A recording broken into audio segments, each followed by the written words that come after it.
I'm going to talk about why most people should stay single in 2026. Let's break it down. Let's break it all the way down. So, first reason why is everybody is not attentive enough at the moment. As in, you meet somebody, everybody's got a short attention span, right? So you may, for example, you may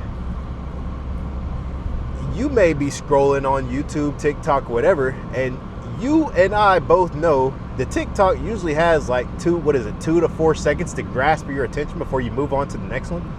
That's the problem that's now happening in the dating market, is too many people are linking up with too many others, and then it's like you're kind of just throwing people away.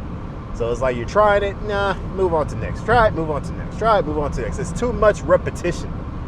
And so what that means is that you've got people that are wanting to be in a committed relationship, that are talking to people that are saying they wanted to be in a committed relationship, but then those people have got other problems that they might not have even brung up to you yet, right?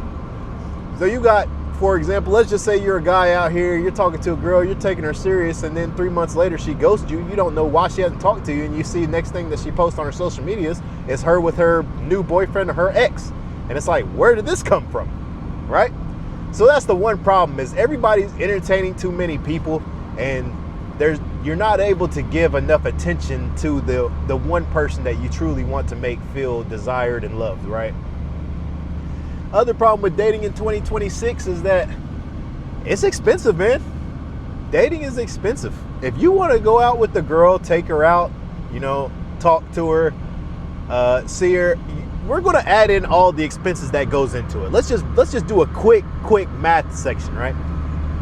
So unless you're atrociously good looking or you have immaculate charm, which I'm going to assume none of you do, or you're at least like on the not the highest end of it, as much as I'm calculating in my head, right? Then you've got almost a 5% chance that the girl is actually going to be interested enough to let you do something with her on the first date, right?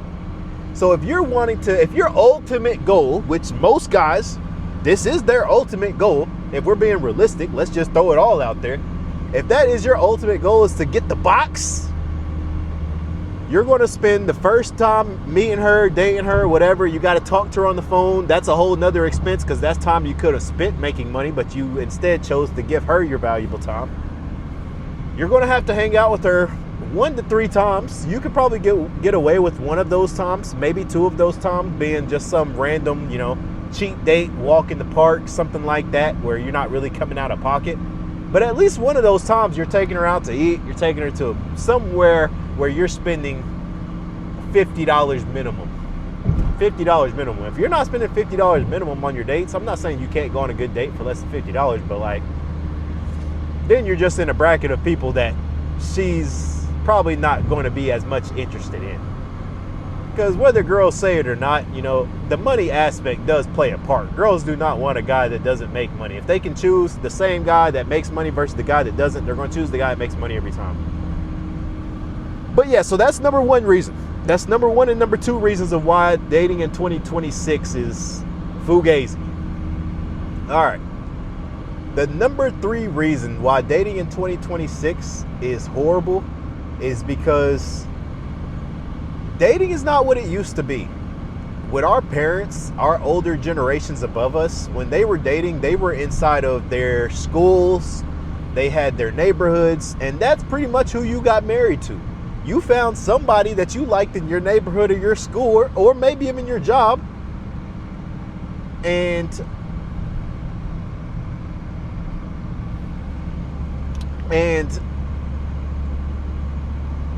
that's who you stayed with. There wasn't much selection. You had like 3 to 5 options, and you probably didn't even have that, right? Now, if you don't like somebody, let's just say you kind of like them, but you're not too interested. It takes a lot more for you to determine that you found your soulmate. It takes a lot more now than it did back then. Because back then you just say, oh, I get along with this person, she's pretty, he's good, yeah, now you're eloped. Now it's like, oh yeah, she's cool, but this other girl, she's much nicer. This girl, she's more pretty. This girl's badder. This girl's got a better accent. This girl's Russian. Yada, yada, yada. Fill in the blanks with permittable excuses of why you're not happy with the one girl that you're with. And this isn't just for guys, this is for girls too, right? I just heard a circumstance from one of my friends the other day that said he's been talking to a girl. They've been on and off forever, but as far as he knew, she's been loyal to him even when they were off. You learn the hard way, guys. You learn the hard way. She was not loyal to him, and neither did she need to be. Once you're single, unfortunately, that means that the other person's able to do whatever they want, and supposedly that means you're not supposed to have any repercussions or beliefs about what they're doing. You're not supposed to judge them in any way, but I'll tell you this. That's a hard thing. That is a hard thing. If you're with somebody and then you got to now portray being okay with them being, especially if they go haywire. If they just go haywire after you and now you got to watch it, it's almost like it's heart-wrenching to watch somebody else. I'm going to use the term ruin their life, but it's probably not ruining their life, right? Everybody lives however they want to live. But in my eyes, it's like that ties you back to my video yesterday where I said you cannot have expectations of people. If you have expectations, you will let yourself down. And we can't be letting ourselves down in 2026. Another problem with dating this world is that everybody is not in a space where they really can be the best version of themselves to anybody. If let's just say you got kids. If you've got kids, what are you doing trying to put your happiness onto somebody else, right? Like, unless you're just trying to get somebody else to help you raise your kids, which that's a thing.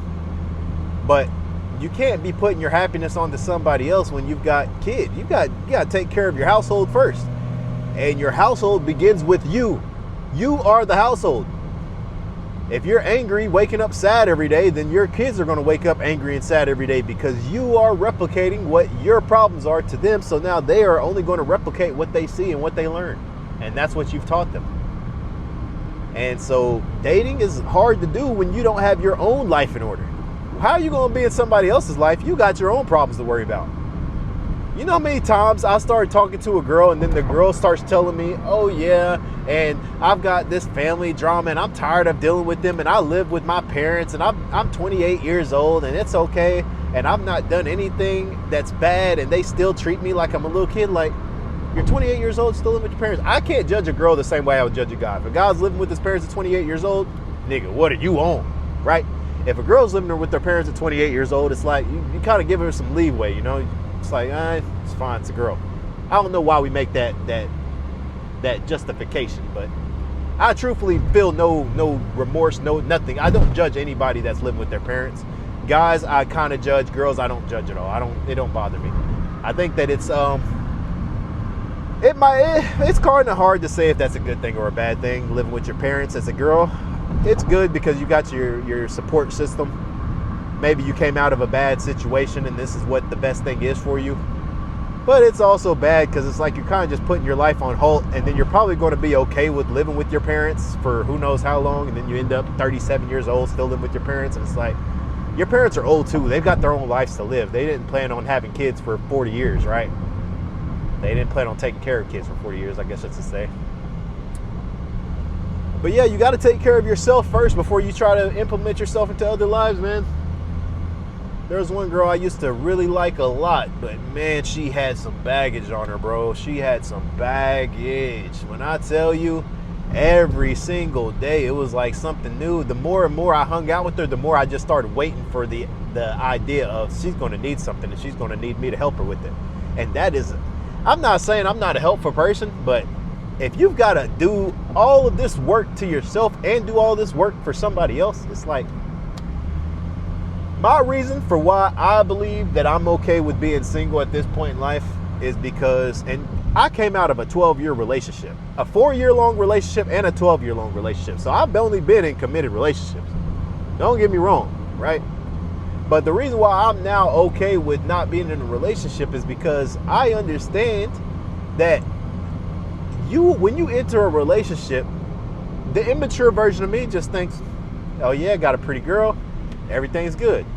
The mature version of me thinks, am I going to be able to help her take care of whatever she's got going on in her life? And do I care to fit whatever she's got going in her life into my life? Because, you know, she might have her own house, right? And then she says, oh, my sink quit working.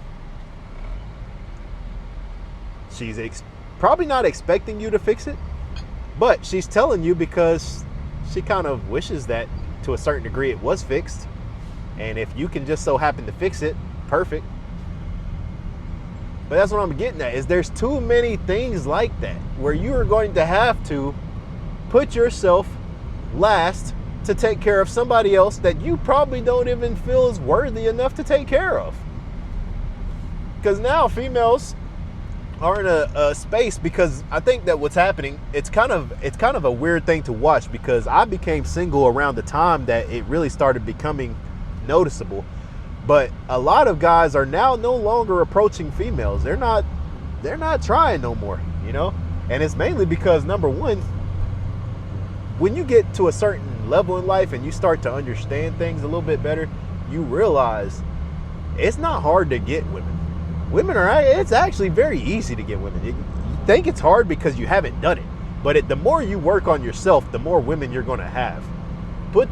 Give you a quick rundown. There's a girl that's been going to this gym that's right next to where I work at, where my business is. And I thought she was pretty since day one. But she's not typically the type of girl I would think is my type, or that I'm her type. So I've never even thought to approach her, never really cared to approach her, right? Well, here recently, the gym instructor told me that there's a girl there that has a huge crush on me, and she's been crushing on me for a good minute. You know who it is. So I worked last week, and me and that girl, we had a little eye contact, a little, you know, how was your workout, yada, yada, yada, things like that, right? Then she found me on Instagram, and it's been lit ever since. But I say that to say, she's seen me for the last 4 years straight. We've been in the same vicinity for 4 years. All of a sudden, within the last 4 or 5 months, I start working on myself. I start, you know, going to the gym, getting consistent, getting on an actual structured food eating plan. Okay, I'm going to eat healthy for a couple days, and I'm going to have a cheat day, and I'm going to go back to eating healthy. No, being on a structured plan for over 55, 56 days, whatever it is now, that's what I've been doing. And while I've been doing that, other people notice.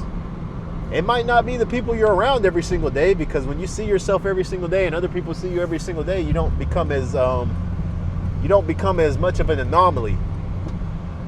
But I have been working on myself enough to where I don't see her all the time. So she sees me, and now she's like, man, he's looking good. At least that's all I could come up with, right? Maybe she has had a crush on me the whole time, but I feel like it's more so related to how good am I doing now in my current life, and now all of a sudden everybody on me. She's not the only one either. There's plenty of girls that's now, that's what I'm telling you. The girls will come if you are working on yourself. You have nothing to worry about. I used to try to get girls, and when I tried to get girls, I could not get girls. When you don't try, that's when you can get them, so you might as well never try. That's why they say when you're in a relationship, all the females want you. But when you're not in a relationship, nobody wants you. Well, that's because when you're in a relationship, you're being shown off. So number one, you're in the feeds more often because you got your girl putting your pictures out there more often on a consistent basis. Number two, if you're treating your girl right, now other girls see it and they're like, well, dang, I wish I could be treated like that. And then number three is that, you know, just people in general, they want to see you with you being predetermined, picked from other people. So if you look good, if you have a six-pack, you're already standing in the top, 2%, 1% of the world?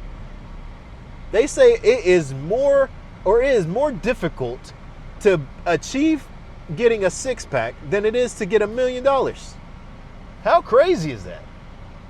You mean to tell me something that everybody has the capability to do is harder to get than to achieve $1 million? People wake up 5 years old, 6 years old. If I had $1 million, this is what I'd do. Nobody says if I had a six-pack, I would love life more. I would breathe better. I would sleep better. I would be happier. I'd have more energy. Nobody talks about being in shape and just being lean. Nobody talks about that.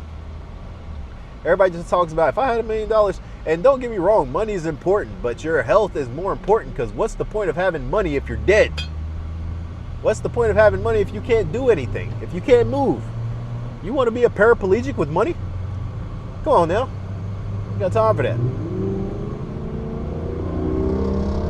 Scat Pack. I'm not a car guy, y'all. But I will say, making these videos in the car, it does make me want to get a nicer car just to have better presentation, right? One thing I personally don't like is the, what is that, silver, beige colored, tan colored roofing. I've never liked that color in cars. I would always just prefer black. Keep it simple.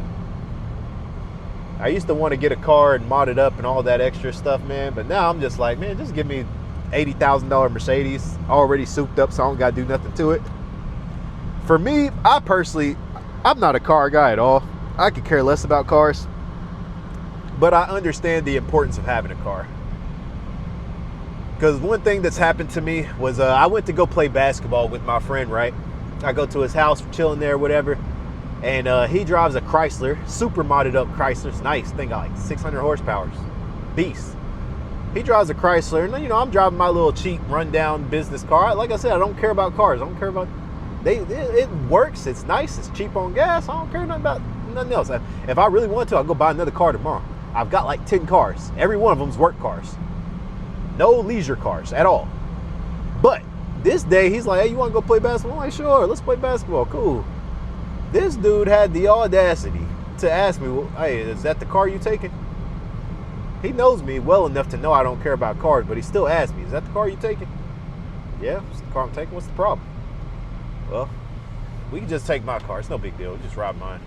And when I tell you, the way that he said it to me was not in a joking manner. He meant it. He actually meant it. And this is a dude that's very popular where I'm from. You know, he's a drug dealer. So there's that. Coke dealer at that. So that, all that to say, he's even more popular. I'm trying to get you to understand, he's a higher up person. He's not no small time drug dealer. This is a big drug dealer in my city. So he's legitimately thinking he's not trying to be seen in my car on the way to the gym. But I now realize, you know, he's going to the clubs, he's popping in that scene. I realize he's not the only one that thinks like that. That means everywhere I pull up, whenever people see me, they naturally think nothing, because they're just labeling me as good as my car, which is a crazy concept. I wish I could be more into cars, to care more about cars. But like I said, I'm on the journey.